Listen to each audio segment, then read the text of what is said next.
ఇది ఏపీఎస్ఐ previous year question అండి. దీన్ని మ్యాథ్స్ రాకున్నా ఫార్ములాస్ రాకున్నా పెన్ను పేపర్ వాడకుండా 5 సెకండ్లు ఆన్సర్ చేయొచ్చు. మనం ఆ లాజిక్ ఏంటో చూద్దాం. రైట్, చూడండి. ఫస్ట్ 50 రూపీస్కి లీటర్ పాలు అమ్మితే 2000 రూపీస్ లాస్ వచ్చింది.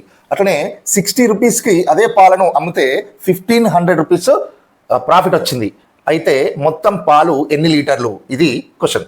రైట్, ఇక్కడ సొల్యూషన్ లాజిక్ ఏంటంటే ఈ డిఫరెన్స్ మీద డిపెండ్ అయి ఉంటుంది.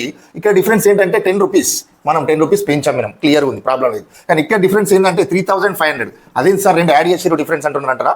అయితే ఈ సినారియోకి ఏం జరిగిందంటే, ఇక్కడ ఫస్ట్ 50 రూపాయలకు అమ్ముతున్నప్పుడు 2000 రూపీస్ లాస్ వస్తుండే.